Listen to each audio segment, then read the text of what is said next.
नमस्कार, बहुत स्वागत है आप सभी का। मैं हूं आपके साथ अस्मिता दुबे और इस खास पेशकश में आज हम बात करेंगे साल के पहले सूर्य ग्रहण की। जी हां, कुछ ही देर में साल का पहला सूर्य ग्रहण शुरू हो जाएगा और ग्रहण के दौरान बहुत सारे सवाल होते हैं कि आखिर क्या करना है, क्या नहीं करना है, कितने बजे से ये ग्रहण शुरू होगा, कितने बजे तक ये ग्रहण रहेगा, ये तमाम सवाल होते हैं और इसी आज हमारे इस विशेष प्रोग्राम में इसी पर चर्चा करेंगे, इसी पर खास पूरी पेशकश दिखाएंगे।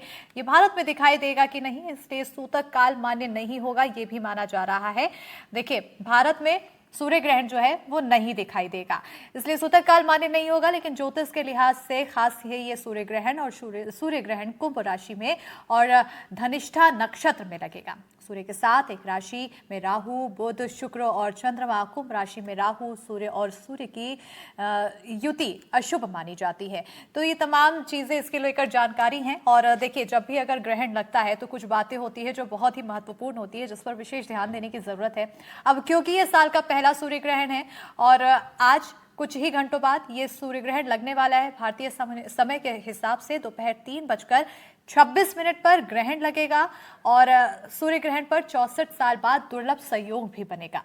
सूर्य ग्रहण पर 64 साल बाद कुंभ राशि में एक साथ सूर्य और राहु विराजमान रहेंगे।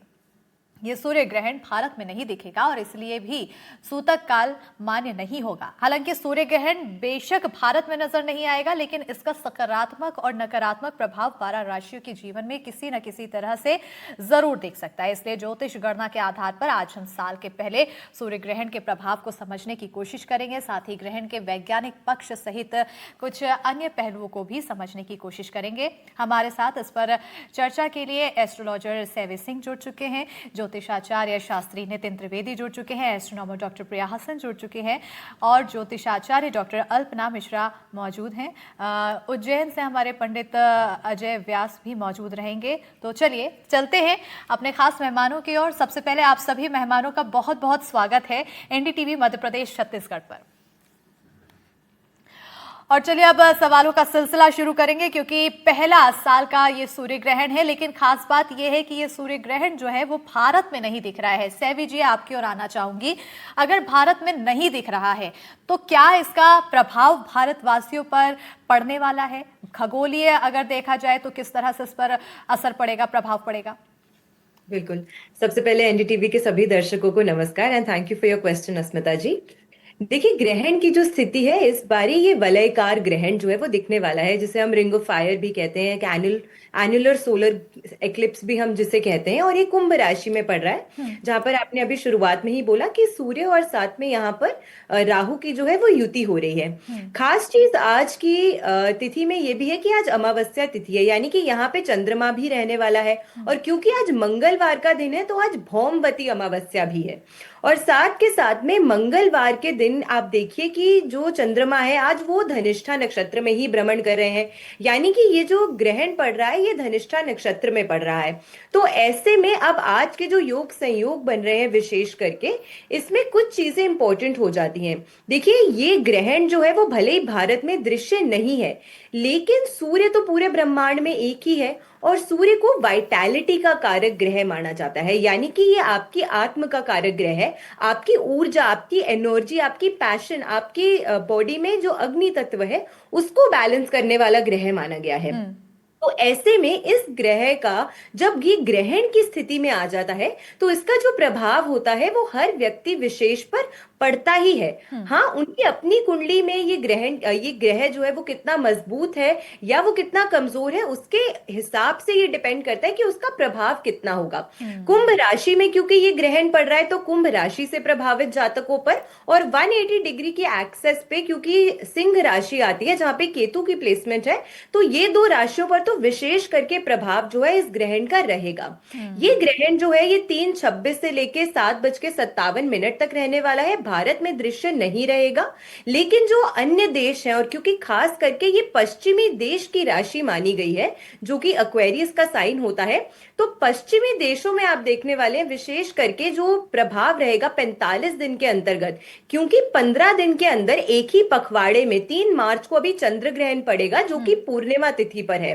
तो जब ये कॉम्बिनेशंस बनते हैं तो इसका विशेष करके शेयर मार्केट पे और देश भर में, क्योंकि सूर्य उच्च पद प्रतिष्ठा प्रतिष्ठा के कारक ग्रह माने गए हैं। तो यानी कि हर वो व्यक्ति जो पॉलिटिकल सिनारियो में काम करता है, हर बिल्कुल। वो व्यक्ति जो किसी उच्च पद पे काम करता है, हम्म। उनके ऊपर सूर्य के प्रभावित होने से इसका जो इम्पैक्ट है वो उनकी मानसिक सोच को, कहीं ना कहीं उनकी निर्णय शक्ति को प्रभावित करता है। हम्म। एकादश भाव की राशि यानी कि धन भाव की राशि में ये ग्रह लग रहा है।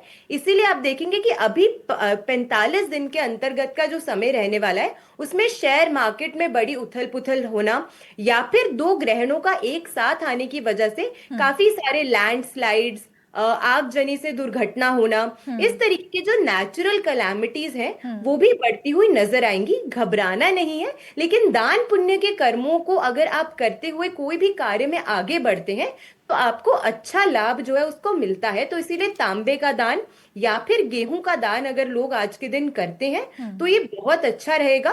सूतक काल भले ही मान्य नहीं है, लेकिन अगर हम कुछ प्रिकॉशंस लेके चलते हैं तो बिल्कुल। वो हमारे लिए अच्छा रहता है बिल्कुल, जी। प्रिकॉशंस का यहाँ पर खास तौर पर ध्यान देना होगा। शास्त्री नितिन त्रिवेदी जी, आपकी ओर आना चाहूंगी, क्योंकि जब भी कोई ग्रहण लगता है तो उससे पहले की जो घड़ी होती है वो है सूतक काल।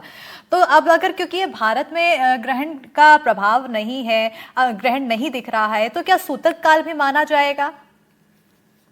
पहले तो आपको सभी को मैं नमस्कार करना चाहूंगा।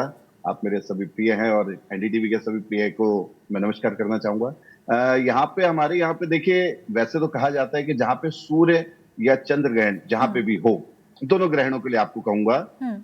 सूर्य ग्रहण का सूतक जो है वो 12 घंटे पहले लग जाता है और चंद्र ग्रहण का 9 से 10 घंटे। लेकिन जहां पे सूतक अर्थात जहां पे सूर्य ग्रहण इत्यादि अगर दिख रहा हो, वहीं पे सूतक की मान्यता होती है। और सूतक का अर्थ सीधा सीधा हो गया कि यहाँ पे जो आपको एक इस समय एक ओरा एक ऐसी चलती है कि आपको उससे बच के चलना पड़ता है। सामूहिक जगह पे, इन सब जगह पे, इसी को हमारे ऋषि मुनियों ने इसलिए इसको एक थोड़ा सा रेक्टिफाई करा, ठीक से उसको बनाया कि जहां पे आपका सूर्य ग्रहण का या चंद्र ग्रहण का सूतक का मतलब होता है कि आप उस जगह पे कहीं ना कहीं सुरक्षित नहीं है। एक दूसरे की वाइफ से एक दूसरे से जो टकराएंगी, उसके लिए मंदिर, देवालय, इन सबको, जो सामूहिक स्थान जितने भी होते हैं जहां पे मिलना जुलना होता है, उस स्थान को जो है हम लोग भेद कर देते हैं, बंद कर देते हैं और इसको नाम देते हैं सूतक का।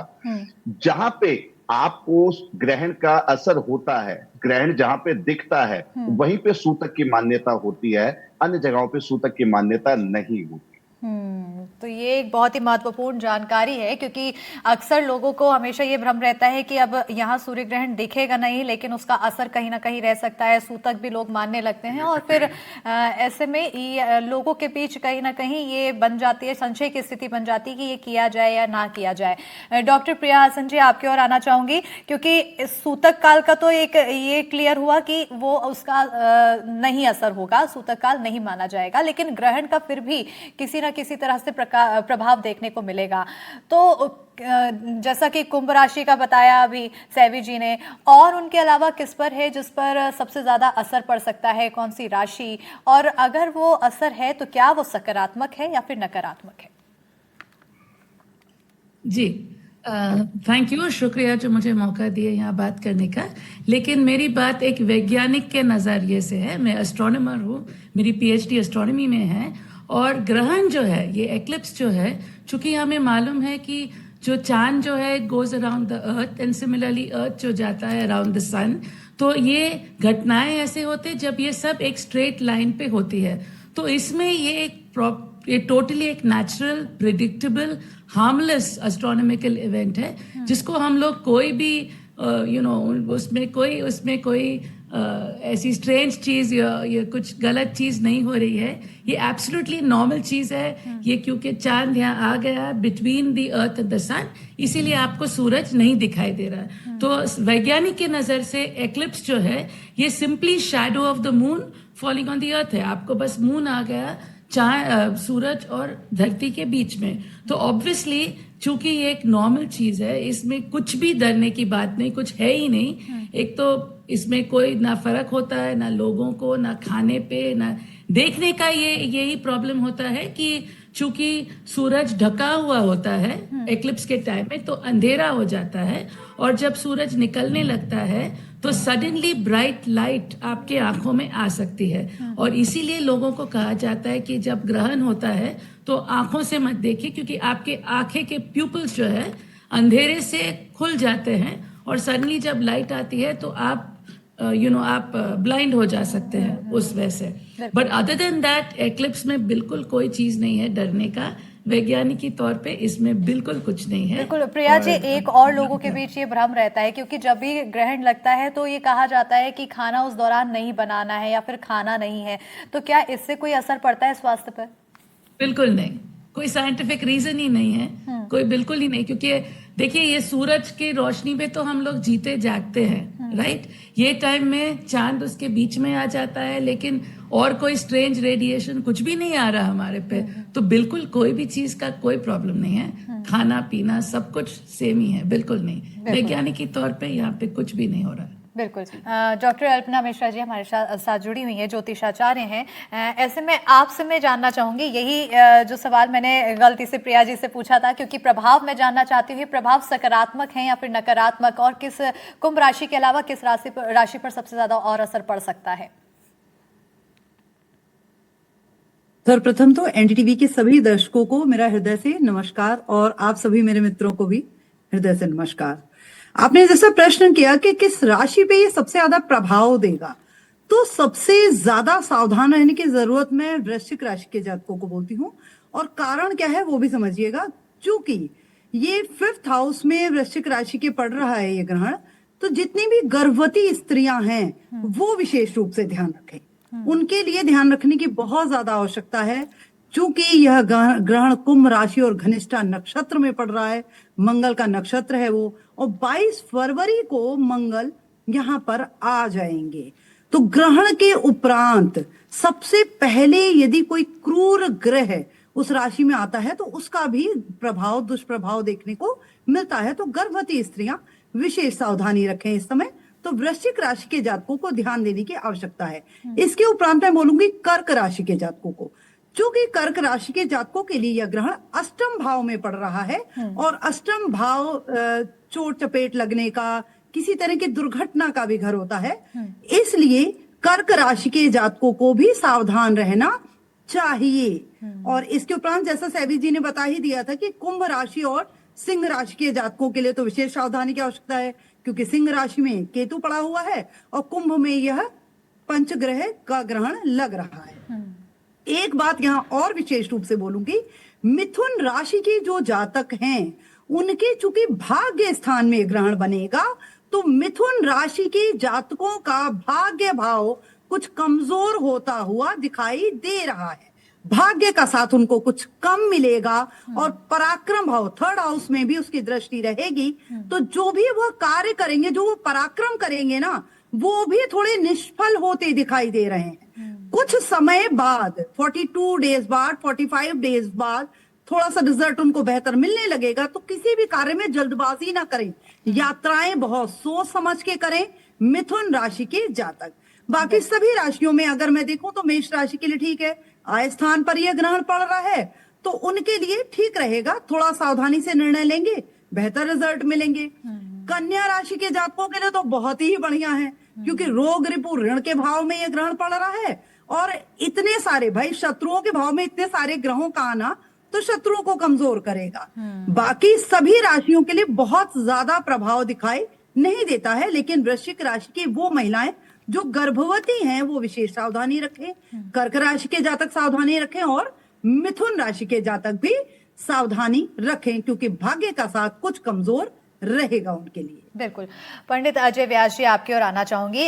सवाल मेरा यही है, क्योंकि अब भारत में ये ग्रहण नहीं दिख रहा है, तो क्या पूजा पाठ करना चाहिए इस दौरान? क्योंकि कहा जाता है कि कपाट बंद कर देते हैं, पूजा नहीं करना चाहिए, और ज्यादातर कोशिश करना चाहिए कि राधे राधे जपे या फिर शांति से एक जगह बैठ जाना चाहिए, ऐसी तमाम सलाह दी जाती है। तो आखिर क्या करें क्या ना करें? जी धन्यवाद। सभी एनडीटीवी चैनल के दर्शकों को शुभकामना। अभी कल महाशिवरात्रि पर्व था, इसलिए साल का सबसे बड़ा पर्व के रूप में उज्जैन में शिव नवरात्रि के रूप से बनाया गया है। और जैसा कि ग्रहण की चर्चा चल रही है, तो ग्रहण विशेष रूप से यह मार्च फरवरी का महीने में जो ग्रहण आया है, यह फाल्गुन महीने के रूप में ग्रहण आया है। और ग्रहण जो विशेष रूप से कुंभ राशि में आ रहा है, जो अभी अन्य विद्वानों ने भी बताया कि 4 ग्रहों का कुंभ राशि में गोचर होना अब कुंभ राशि शनि की राशि मानी गई है, और यह जो प्रश्न है कि भारत में नहीं दिखाई दे रहा है, तो ये भारत में निश्चित तौर पे ग्रहण नहीं दिखाई देगा, इसलिए यहाँ पर सूतक काल का पालन करने की आवश्यकता नहीं पड़ेगी। हाँ, ये जरूर है कि ग्रहण के दौरान ये, क्योंकि ग्रहण का समय लगभग 3 घंटे के आसपास जा रहा है, कर्क, सिंह और कन्या लग्न में यह ग्रहण पड़ेगा, जो कर्क लग्न से अष्टम भाव में आ रहा है। अष्टम भाव को हम अच्छा भाव नहीं मानते हैं, खास करके ये विदेशों से जुड़ा हुआ भाव के रूप में देखते हैं, और अष्टम भाव में हम मार्केस के रूप में देखते हैं, जो 4 ग्रहों का होना, जो विदेशों में अगर देखा जाए तो अभी हम पिछले लगातार 1 वर्षों से देखते हुए आ रहे हैं, और हमने पिछले साल भी मार्च में जो ग्रहण आए थे आपके टेलीविजन चैनलों के माध्यम से बताया था कि यह जो ग्रहण आया है यह विदेश भाव से संबंध रख रहा है, क्योंकि यह शनि की जो गोचर स्थिति मीन राशि में चल रही है। मीन राशि को हम जल राशि के रूप में देखते हैं, सामुद्रिक राशि के रूप में देखते हैं, तो हम समुद्र के स्थानों में जो अभी वर्तमान में जो हालात बने हुए हैं निरंतर कई वर्षों महीनों से, वह हालात बिगड़ते हुए जा रहे हैं। आज की तारीख में हम ईरान की स्थिति देखें तो ईरान की स्थिति बिगड़ते हुए जा रही है। कुंभ राशि का मतलब एक हम देखें तो एक घड़े के रूप में देखते हैं। कुंभ राशि को हम राशि में देखें तो हम पहाड़ी क्षेत्रों के रूप में देखते हैं, वन क्षेत्रों में देखते हैं, यात्राओं सेक्टर में देखते हैं, भारतीय परिवेश में देखें तो हम राजस्थान सेक्टर को देखते हैं, तो हम विदेशों के अगर हम ईरान की स्थिति परिस्थिति देखें तो हम पहाड़ों के अंदर उनके जो अभी जो विस्फोटक सामग्रियां वहां पे एकत्रित की गई है, वहां अमेरिका कहीं न कहीं उनको निष्क्रिय करने की कोशिश में है, और यह निष्क्रिय करना अगर देखा जाए तो बहुत दिक्कत की बात रहेगी, खास करके आज ही के दिन, क्योंकि आज के दिन ही जो अगर देखा जा रहा है तो संबंध यूं भले दक्षिण क्षेत्रों से इसका ग्रहण का प्रभाव देखा रहे हैं, लेकिन यह राशि से अगर हम देखें तो हम ईरान जैसे देशों में भी अगर देखें तो इनके प्रभाव देखे जा सकते हैं, खास के पाकिस्तान और बलूचिस्तान से भी इनके असर देखे जा सकते हैं। यानी कहीं न कहीं यह स्थिति पहले से चली हुई आ रही थी, अभी बढ़ते क्रम में आगामी हम 1.5-2 महीने के लिए इसलिए देख रहे हैं कि ग्रहण के प्रभाव जब 1.5 महीने तक रहेंगे तो वहां पे मंगल की स्थिति भी आने वाले दिनों में इसी राशि में आने वाली है। लगभग भारत में इसके प्रभाव इतने नहीं रहेंगे, विदेशों में प्रभाव ज्यादा रहेंगे।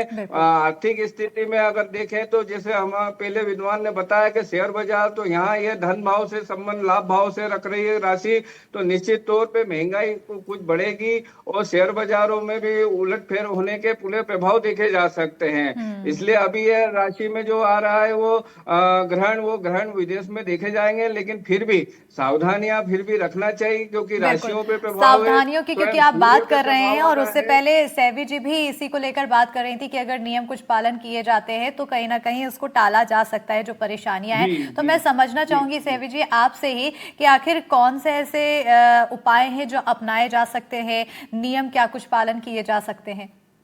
बिल्कुल। देखिए, सभी आचार्यगणों ने अभी ये बताया ही है कि ये ग्रह जो है क्योंकि यहाँ पे विजिबल नहीं रहने वाला है, इसीलिए सूतक काल जो है वो मान्य नहीं होता है।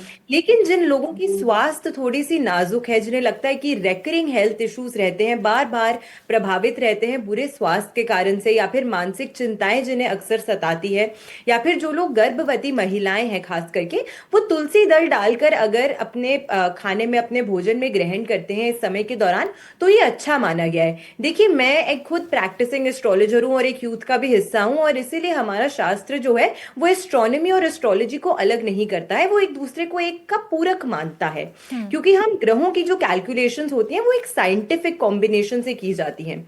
तो देखिए, अब यहाँ पर अगर हम बात करते हैं विशेष करके साइंटिफिकली भी या फिर एस्ट्रोलॉजी के अनुसार भी, ये जो ग्रह है सूर्य, ये वाइटैलिटी का कारक ग्रह माना जाता है। तो जब ये कमजोर स्थिति में, क्षीण स्थिति में आता है, तो कई बार हम लोगों को ऐसे नहीं समझा सकते ना कि आप ये काम मत कीजिए, क्योंकि होता है ना छोटे बच्चे को अगर आप कोई कार्य करने को मना करें तो उसी को करने के प्रति उनकी जिज्ञासा ज्यादा होती है। तो इसीलिए हमारे जो पूर्वज थे या हमारे जो ऋषि मुनि थे, उन्होंने एक सिस्टम बनाया कि ग्रहण की स्थिति में आप अपनी बॉडी को फास्टिंग मोड में लेके जाइए। इसका मतलब यह है कि आपकी ओवरऑल हेल्थ जो है, ओवरऑल स्वास्थ्य जो है वो अच्छा रहे। तो इसका मतलब सीधा सीधा ये नहीं हुआ कि ग्रहण काल में आप कुछ खाइए मत, ग्रहण काल के दौरान जब आप कुछ कंज्यूम नहीं करते हैं और आप अपनी बॉडी को फास्टिंग मोड में रखते हैं, तो उससे आपका मानसिक चिंतन और मानसिक संतुलन जो है वो बेहतर होता है। You are what you eat, you are what you sow. तो इसीलिए कहा जाता है कि जब आप ग्रहण की स्थिति में भूखे रहते हैं तो ये आपकी मानसिक थॉट्स को बेटर करता है। अब इस समय के दौरान अगर आप गेहूं का दान करते हैं, तांबे का दान करते हैं, हाँ, आदित्य हृदय स्तोत्र का पाठ करते हैं, विष्णु सहस्त्र नाम सुनते हैं, अगर पाठ करने में उच्चारण में त्रुटि हो सकती है तो आप विष्णु सहस्त्र नाम का पाठ सुनिए। श्रवण करने में भी बहुत शक्ति है। ओम नमः शिवाय के मंत्रों का आप जाप कर सकते हैं, सूर्य के मंत्रों का आप जाप कर सकते हैं। ये सभी चीजें जो है ये आपके लिए बहुत हेल्पफुल होंगी। आने वाले संडे के दिन अगर आप एक वृक्ष जो है, एक पौधा जो है वो प्लांट करते हैं तो ये बहुत अच्छा है। और विशेष करके अगर वो फल लगने वाला पौधा हो तो ये एक बहुत अच्छा पुण्य का कर्म जो है वो माना जाता है। तो क्योंकि आज भौमवती अमावस्या का दिन भी है, अपने पितरों के नाम से अगर आप कुछ दान तर्पण करना चाहते हैं तो बहुत अच्छा है। जो ग्रहण काल है उसको शुरू होने से पहले यानी कि 3:30 से पहले अगर आप उनके नाम से दान करते हैं, या फिर अगर आप 3:30 के बाद में, जब तक ग्रहण काल की अवधि रहती है 7:57 तक, उसके बाद 8 बजे के बाद आप जो दान है वो कर सकते हैं। तो ये भी विशेष करके लाभदायक आपके लिए साबित होगा। बिल्कुल। प्रिया जी, आपके और आना चाहूंगी। एक सवाल मेरा आपसे ये है, क्योंकि देखिए बार बार ये कहा जा रहा है कि गर्भवती महिलाओं को बचना चाहिए, काफी ज्यादा ध्यान रखना चाहिए, तो क्या साइंटिफिकली ऐसा कुछ आधार है कि गर्भवती महिलाओं को इससे प्रभाव हो सकता है?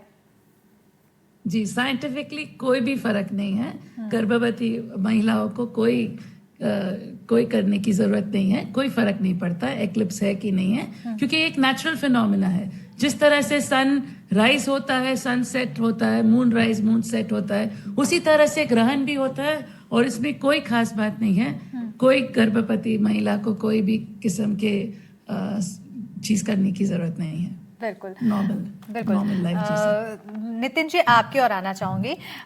सवाल मेरा आपसे ये है, क्योंकि सीधे तौर पर कहा जा रहा है कि भारत पर असर नहीं है, विदेश पर इसका ज्यादा असर पड़ेगा और कई क्षेत्रों में नकारात्मक असर देखने को मिलेगा। कौन कौन से क्षेत्र हैं जिस पर सबसे ज्यादा असर देखने को मिलेगा? क्या वो व्यापार से रिलेटेड है या फिर कुछ अन्य ऐसे क्षेत्र हैं जिस पर ज्यादा असर देखने को मिल सकता है? वॉर को लेकर कहा जाता है कि जब भी कोई ग्रहण लगता है तो वॉर बढ़ जाती है, लड़ाई और जो प्राकृतिक गतिविधियां वो भी देखने को मिलती है। तो क्या ऐसा कुछ?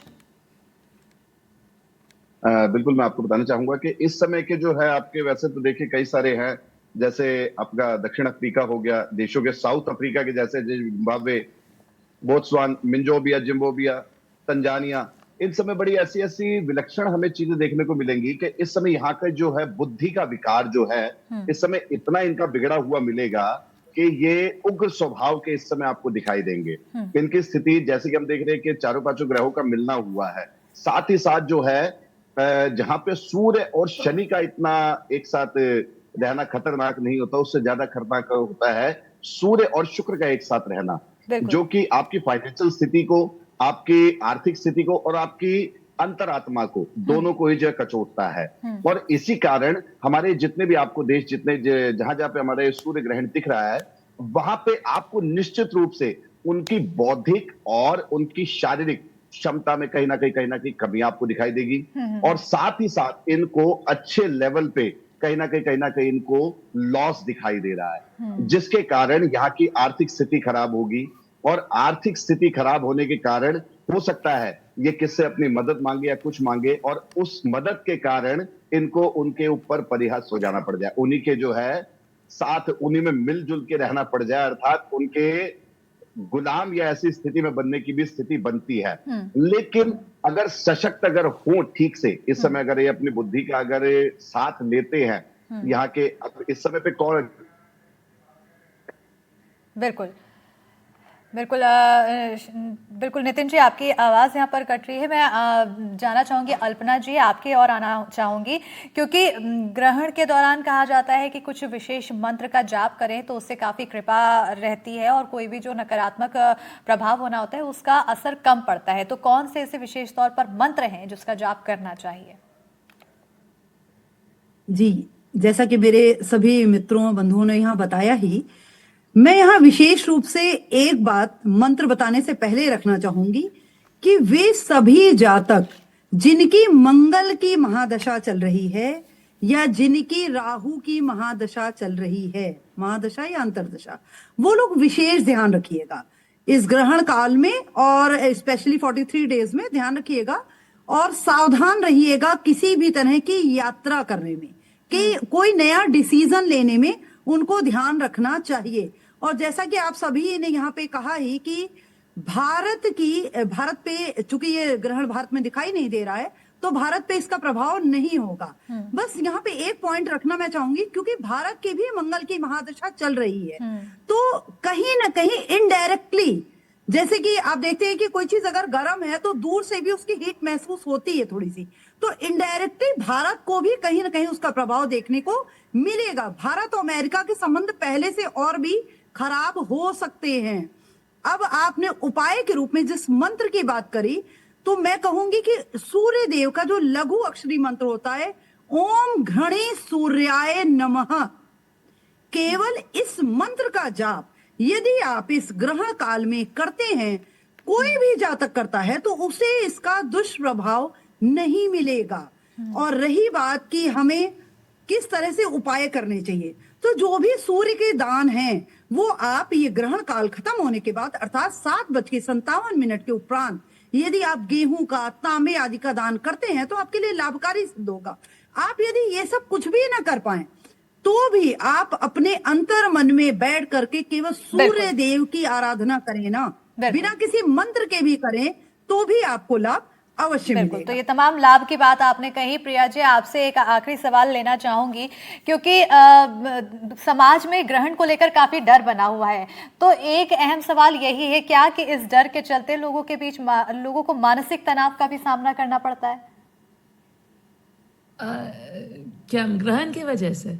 सूर्य ग्रहण या फिर चंद्र ग्रहण को लेकर समाज में काफी ज्यादा एक डर है कि इस समय ये नहीं करना चाहिए, खाना नहीं खाना चाहिए, और कई ऐसी बातें होती है। तो मैं साइंटिफिकली समझना चाहूंगी कि क्या इसका कोई मानसिक असर पड़ता है? जी बिल्कुल नहीं, ये प्रॉब्लम ये है कि अब लोग जब आप ही सुन रहे इतना कुछ बोलते रहते हैं इसके बारे में, तो ऑब्वियसली लोगों के दिल में एक डर बैठा जाता है। फॉर एग्जाम्पल, अगर कोई गर्भवती महिला है और वो सुनेगी कि ग्रहण में नहीं जाना चाह रही है, वो ऑब्वियसली डरती है कि मेरे बच्चे को कुछ हानि नहीं होनी चाहिए, तो व्हाट्स द बिग डील, अगर मैं बस अवॉइड करूंगी तो ठीक रहेगा। तो हम लोग में जो डर है, राइट, उसके वजह से हम सकाम करते हैं ये सब चीजों को।